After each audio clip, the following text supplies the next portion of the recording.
começando mais uma academia. Na hora de celebrar negócios, a formalização de um contrato dá mais segurança aos envolvidos. Esse importante documento engloba diversos aspectos e foi o tema escolhido para a tese de Marcelo Proença Fernandes, trabalho que vamos acompanhar a partir de agora. A eficácia dos contratos na perspectiva civil constitucional, um exame do princípio da relatividade no âmbito das coligações contratuais. Tese apresentada à Faculdade de Direito da Universidade de Brasília, UNB, como requisito parcial à obtenção do título de doutor em Direito. O estudo é de Marcelo Proença Fernandes.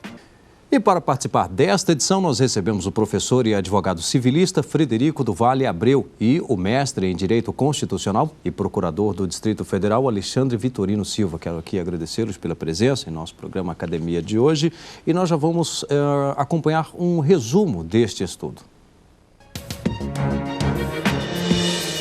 O trabalho trata da relatividade dos contratos. O autor analisa as alterações sofridas pelo direito contratual e procura reformular o conceito da eficácia dos contratos. Bem, doutor Marcelo Proença, gostaria que o senhor falasse da metodologia. Primeiro, obrigado pela presença aqui na Academia, por trazer o trabalho para ser apresentado aqui em nosso programa. Eu gostaria que o senhor falasse da metodologia. Eu gostaria também de agradecer de estar aqui, o convite do programa. Fico muito feliz de poder estar divulgando o meu trabalho. A metodologia do trabalho é uma pesquisa, teórica em direito e, consequentemente, é um trabalho feito a partir de uma ampla análise bibliográfica, seja do direito brasileiro, seja do direito comparado. Então, é um trabalho muito teórico, efetivamente, com análise de obras, artigos doutrinários, livros, e também procurou-se fazer nesse trabalho uma análise da jurisprudência, das decisões proferidas pelos tribunais brasileiros e pelos tribunais estrangeiros que tivessem alguma relevância, alguma pertinência com a matéria explorada na tese de doutorado. Tudo isso a partir de um amplo diálogo com os professores da Universidade de Brasília, com o meu orientador e com os demais colegas estudantes que efetivamente auxiliaram muito no aprimoramento e na conclusão da pesquisa. Sem o relevante auxílio do meu orientador, dos professores e dos demais colegas, não teria alcançado a conclusão desse trabalho. Bom, o senhor falou em ampla pesquisa bibliográfica e destacou para a gente 3 obras. Vamos conferir quais são? Da Boa-Fé no Direito Civil, de Antônio Manuel da Rocha e Menezes Cordeiro, editora Almedina. Características da Coligação de Negócios Jurídicos, de Giorgio Leni, editora Giuffre. Teoria do Contrato, Novos Paradigmas, de Tereza Negreiros, editora Renovar. Bem, doutor Marcelo, o senhor selecionou aí 3 obras, de que forma cada uma delas contribuiu para a elaboração do seu estudo? Primeiramente, o trabalho do professor Menezes Cordeiro é um clássico do direito civil, né? Um trabalho que explora muito a boa-fé, talvez seja a obra mais completa e mais precisa que explora a boa-fé. E o Instituto da Boa-Fé, o princípio da boa-fé, é um elemento fundamental na elaboração desse trabalho, né? Ele é efetivamente um dos aspectos mais relevantes para o desenvolvimento da tese que ali está sobre essa projeção de efeitos externos da relação contratual. Então, foi fundamental a utilização dos conceitos e das ideias assentadas nesse trabalho do professor Menezes Cordeiro, que é um dos professores civilistas mais renomados do mundo hoje, né? Então, fundamental. Com relação ao trabalho do professor Giorgio Leni, a coligação contratual, ela é muito explorada no direito italiano. É um professor italiano, o direito italiano estuda muito a coligação de contratos, a conexão de negócios jurídicos e, consequentemente, nós procuramos buscar, quando elaboramos esse trabalho, os fundamentos essenciais das coligações, da conexão, das ligações de negócios jurídicos. E fomos nos valer, efetivamente, desse estudo desse professor no direito italiano, que é uma obra de referência na Itália a respeito desse tema e é uma obra de referência no mundo a respeito de tudo que diz respeito à coligação de contratos. Finalmente, o trabalho da professora Tereza Negreiros é um trabalho de vanguarda no direito brasileiro a respeito da teoria contratual. Não se fala mais em contrato no direito brasileiro sem que se perpasse por essa obra. É uma das obras mais relevantes quando se estuda contrato. É uma tese de doutorado defendida na Universidade do Estado do Rio de Janeiro, sob a orientação da professora Maria Celina de Moraes, e que aborda todos esses novos elementos, todos esses novos princípios, esses aspectos essenciais do direito contratual, que hoje pautam esse ramo do direito de forma muito clara. Então, eu diria que no direito brasileiro talvez seja uma obra também de referência, talvez o trabalho mais relevante, mais significativo de direito contratual que tenha sido produzido no Brasil nos últimos 20 anos. Por isso, a utilização desse trabalho também. Está aqui, Teoria do Contrato, Novos Paradigmas. Então, Marcelo, vamos falar do livro, do estudo agora. Esse trabalho ele teve origem a partir da minha dissertação de mestrado. Eu estudei muito a eficácia dos contratos, como é que os efeitos dos contratos se projetam para terceiros quando fiz o meu trabalho de mestrado. Então, entre o mestrado e o doutorado, eu refleti muito, nós refletimos muito sobre esse assunto, em constantes diálogos com o meu orientador, e chegamos à conclusão de que havia algumas lacunas, algumas perguntas sem respostas ainda no direito contratual, especialmente no que diz respeito a essa temática da eficácia dos contratos, né, da relatividade dos contratos. Em que medida efeitos das relações contratuais se projetam externamente àquele instrumento contratual e alcançam terceiros que não fazem parte do Instituto Contratual, que não manifestaram a sua vontade para firmarem aquela relação contratual inicialmente. Então, nós nos aprofundamos nesse estudo e chegamos a uma pergunta que me parece central para o trabalho. Em alguma medida, é possível que um terceiro, que uma pessoa que não fez parte do contrato, que não é alcançada pelos direitos e obrigações dele advindos, possa pedir o cumprimento do contrato, porque o cumprimento dessa relação contratual lhe diga respeito em alguma medida ou lhe interesse? Esta é a pergunta, esta é a questão fundamental que emerge do trabalho. Então, para chegar à resposta a essa indagação, nós fizemos um estudo da forma como a relatividade contratual e os efeitos do contrato hoje estão assentados e estão estabelecidos no âmbito do direito contratual. E procuramos inicialmente estudar os princípios que cercam o direito contratual, toda a principiologia contratual. Desde a época liberal, da positivação do Código Civil de 16, até a nova principiologia que se faz presente hoje. Desde o estudo da relatividade contratual, da obrigatoriedade, e de outros postulados que pautam o direito dos contratos, até a função social dos contratos, a boa-fé objetiva e o equilíbrio substancial nas relações contratuais. Toda esta evolução principiológica foi fundamental para que nós pudéssemos compreender em que patamar axiológico hoje se encontra o direito dos contratos. E podemos constatar que essa interação dos novos princípios e dos princípios clássicos conduziu efetivamente a uma nova modelação da principiologia que pauta o contrato e a permissão, a autorização para que o contrato efetivamente produza efeitos externamente à estrutura que o compõe, produza efeitos para além das partes contratuais, para além daqueles que manifestaram a sua vontade. Num segundo momento, após essa análise inicial e principiológica, nós fizemos um estudo do instrumento contratual propriamente dito. Nós fizemos uma análise neutra, positivista, por assim dizer, da relação contratual, desprovida de elementos axiológicos, principiológicos e valorativos que pautam o direito hoje em dia. E chegamos à conclusão de que, efetivamente, há efeitos do contrato que se projetam, que saem, que escapam à relação contratual. São aqueles efeitos acessórios, secundários, que não dizem respeito aos deveres principais da relação contratual, que é a obrigação de fazer propriamente dito, a obrigação de dar, que é o núcleo da relação contratual.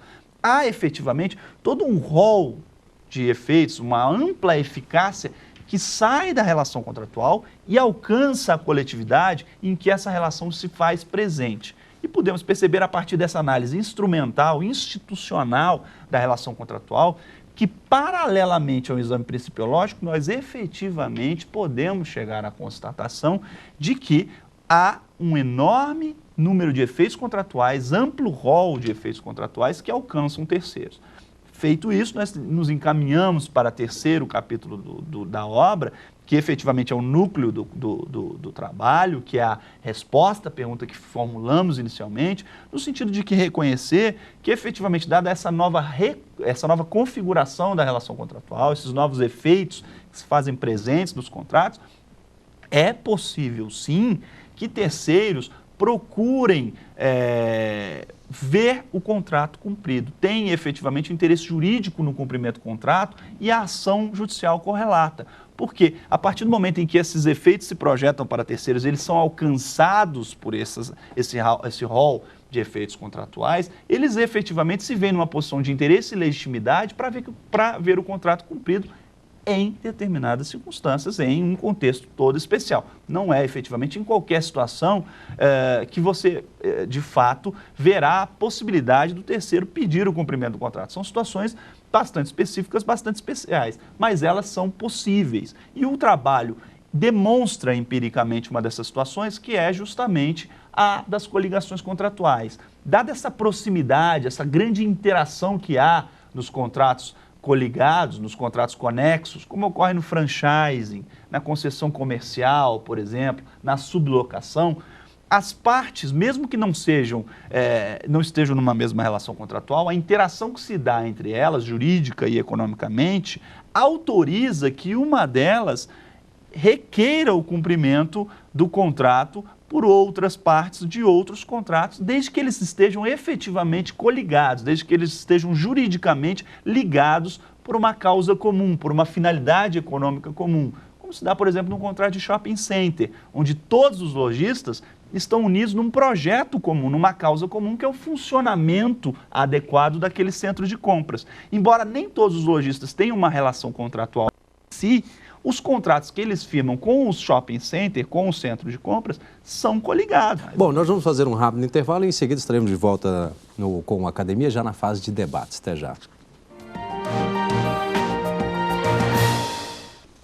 Estamos de volta com o Academia, hoje debatendo a tese de Marcelo Proença Fernandes, a eficácia dos contratos na perspectiva civil constitucional, o exame do princípio da relatividade no âmbito das coligações contratuais. Mas antes de iniciarmos o debate, vamos conferir alguns títulos, algumas teses e dissertações que estão disponíveis no mercado editorial.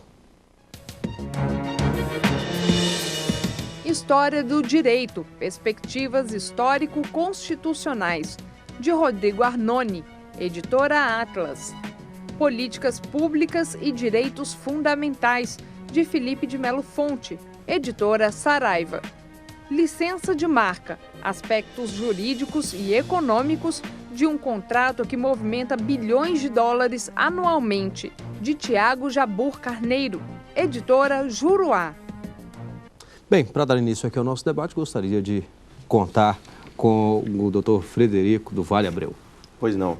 Primeiramente, eu gostaria de realmente parabenizá-lo, Marcelo, pelo seu estudo, pelo seu esforço legítimo e leal acadêmico, pelo aprofundamento do tema, que vem aí nos brindar cada vez mais com esse debate. Mas, por falar em coligação de contratos e dentro dessa questão da principiologia contratual, gostaria de ouvi-lo um pouco sobre a integração da teoria dos direitos fundamentais na aplicação da teoria do terceiro cúmplice, que vem aí, é um tema que está também em voga hoje em dia e tem tudo a ver com essa questão da coligação contratual. Gostaria de ouvi-lo um pouco sobre isso.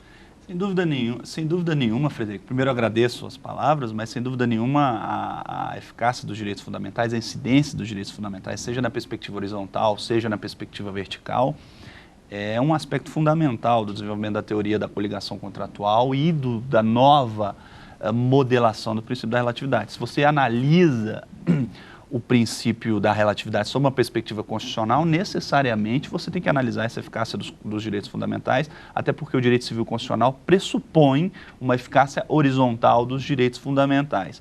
A teoria do terceiro cúmplice, que é aquela teoria que prevê a possibilidade de responsabilização de um terceiro pela quebra do contrato, ela possui sim um diálogo, na minha avaliação, com a eficácia dos direitos fundamentais, especialmente no viés horizontal, porque você tem aí a incidência de princípios fundamentais previstos na Constituição e que são princípios estabelecidos como direitos fundamentais, que é o direito de propriedade e a liberdade, especialmente na perspectiva da liberdade contratual. Então, no momento em que você estabelece a teoria do terceiro cúmplice e admite a teoria do terceiro cúmplice, você efetivamente está resolvendo ou está analisando uma tensão entre direitos fundamentais muito clara, que é o direito fundamental de propriedade, o direito fundamental de livre iniciativa, o direito fundamental de liberdade contratual. Todos esses princípios ou esses direitos se tensionam, eles se chocam ou eles dialogam no âmbito de uma situação em que há a teoria do terceiro cúmplice. Eu avalio que há uma perspectiva constitucional muito clara numa situação como essa. Alexandre Vitorino. Também gostaria de agradecer o convite da TV Justiça, do professor Marcelo, e também cumprimento pelo trabalho, que é um trabalho de fôlego. Realmente exaure muitos dos aspectos relacionados à projeção da eficácia do contrato sobre a situação de terceiros. Essa é uma situação que não tem apenas relevância teórica, mas que acaba por influenciar o nosso dia a dia de forma clara, sobretudo naquelas situações em que os terceiros dependem de direito à informação. Imaginemos, por exemplo, uma situação de uma pessoa que seja internada num hospital e tem parentes que precisam ser alertados sobre os riscos dos medicamentos e sobre todos os tratamentos que são empregados. É sobre essas situações em que um terceiro que não é contratante acaba sendo afetado de uma forma bastante intensa pelo contrato que o professor Marcelo resolveu escrever, claro que de uma forma sofisticada, trazendo à tona toda essa principiologia constitucional e aplicação da função social do contrato, mas isso tem uma consequência prática no nosso dia a dia, na interpretação dos contratos e nas próprias lides forenses, né? Eu tenho algumas questões a formular. A primeira delas, professor, é saber exatamente qual é a sua percepção a propósito dessa possibilidade de unificação de valores que os civilistas hoje tanto proclamam. Dizem muito que todos os microsistemas, a lei de locações, o Código de Defesa do Consumidor, outras leis civis, estariam animadas por valores que são diferentes, fragmentários, e que a unidade seria dada pela Constituição Federal. E eu pergunto, sendo a Constituição um documento de compromisso, que também alberga valores que são contraditórios, como é que a Constituição poderia fornecer esse filtro constitucional para unificar a interpretação do direito civil? Obrigado pelas ponderações, Alexandre. Eu acho que, respondendo já direto à sua pergunta, eu acho que, embora seja efetivamente um documento político de compromisso, a Constituição pressupõe valores essenciais e valores que estão acima de qualquer discussão ou acima de qualquer controvérsia. A dignidade da pessoa humana é um desses valores. E esse talvez seja o principal vetor a orientar o aplicador do direito em qualquer segmento do direito. Nós temos uma Constituição que tem um cunho social, embora seja uma Constituição que defenda e projete uma economia capitalista de mercado, ela tem um cunho social muito claro, estabelecendo um Estado social democrático de direito. E o princípio da dignidade da pessoa humana é o eixo central deste documento político, que é um documento de consenso. E há efetivamente um acordo de todas as vertentes político-ideológicas em torno desse princípio, quer se goste, quer não, quer se aceite, quer não. E este elemento, para mim, é fundamental na interpretação e na compreensão do alcance dos diversos microsistemas que antes se faziam presentes no ordenamento jurídico. Ele reconduz a uma unidade interpretativa e é fundamental que assim o seja. Quando nós tínhamos determinados sistemas normativos com vetores próprios ou com elementos axiológicos próprios, agora nós não temos mais, porque nós somos reconduzidos a uma unidade constitucional com um elemento interpretativo principiológico muito claro, que é, na minha visão, a dignidade da pessoa humana. Professor Frederico. No sistema de dissertação, existe, além da aplicação disso na pura teoria, também os efeitos práticos da aplicação do seu trabalho. Eu gostaria que você expôsse um pouco isso para os nossos telespectadores.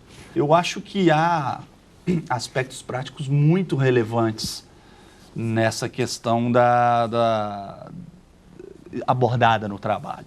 E nós procuramos explorar algumas dessas questões. E, fundamentalmente, há perguntas sem respostas hoje no direito, inclusive sobre aspectos práticos. Por exemplo, um franqueado que extrapola a sua área de atuação, né? Vamos pegar um franqueado que tem uma determinada rede de fast food, e ela está autorizada a operar num determinado bairro de uma cidade. E ele começa a operar em outros, ele começa a entregar a sua pizza em outros bairros onde ele não poderia, porque é um acordo dele com o franqueador. E com essa conduta ele prejudica outros franqueados, com os quais ele não tem contrato.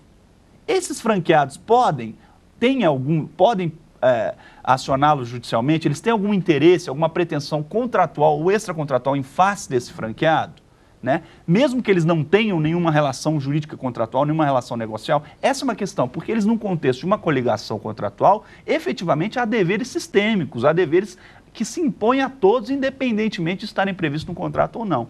Outro exemplo, num shopping center, um dos lojistas começa a fechar mais cedo, começa a fechar às 9 da noite, ao invés de fechar às 10 da noite. Ele pode fazer isso e, ao fazê-lo, ele descumpre um contrato e causa prejuízo somente em relação ao shopping ou ele causa prejuízo em relação aos outros lojistas que estão vendo o acordo coletivo, por assim dizer, um acordo tácito de cumprimento daqueles deveres sistêmicos descumprido. Eles têm um direito, uma pretensão em face deste lojista também, ou só o shopping? E eles têm que aguardar sentados enquanto o shopping toma ou não uma determinada providência. Então, há efetivamente uma série de questões práticas muito relevantes e que devem ser enfrentadas e que a tese procura tratar delas efetivamente. Nós entendemos que, dada esta dinamização das relações negociais, esse caráter mais complexo das relações contratuais, nós efetivamente temos questões práticas que não estão sendo resolvidas pelos instrumentos clássicos e procuramos tratar delas na tese. Bem, doutor Alexandre. Professor Marcelo, eu também gostaria de saber, um pouco a propósito do regime, da pretensão que o terceiro tem em face dos contratantes. Na última parte do seu trabalho, há uma referência a uma natureza híbrida. Como é que fica o prazo prescricional nesse aspecto?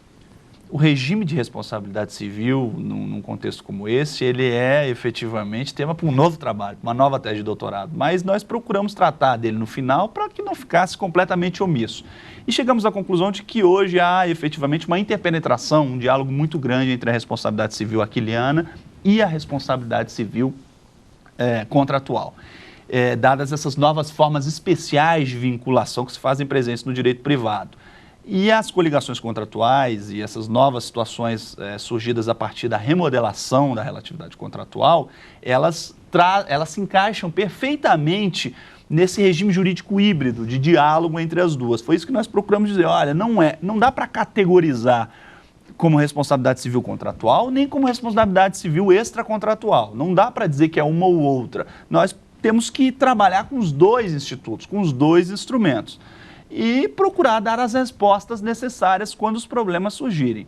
Mas dissemos também no trabalho que o regime geral tem que ser efetivamente o da responsabilidade aquiliana, porque não há efetivamente um vínculo contratual, não há um vínculo negocial entre o terceiro e as partes contratantes. Então, como regra geral, nós temos que usar os institutos e os instrumentos da responsabilidade aquiliana. Eu diria que o prazo prescricional numa hipótese como essa seria o prazo de 3 anos do Código Civil para a responsabilidade civil aquiliana em geral. Eu não trabalharia com um prazo prescricional de direito contratual, onde não há efetivamente um contrato propriamente dito.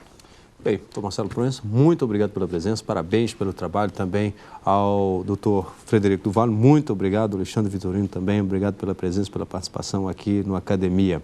E lembro que você também pode participar trazendo o seu trabalho para ser debatido aqui com a gente. Ou a sua tese ou a sua dissertação, basta enviá-la para o endereço academia@stf.jus.br. E também é possível rever este e outros programas da TV Justiça em nosso site www.tvjustiça.jus.br. Obrigado e até o próximo encontro.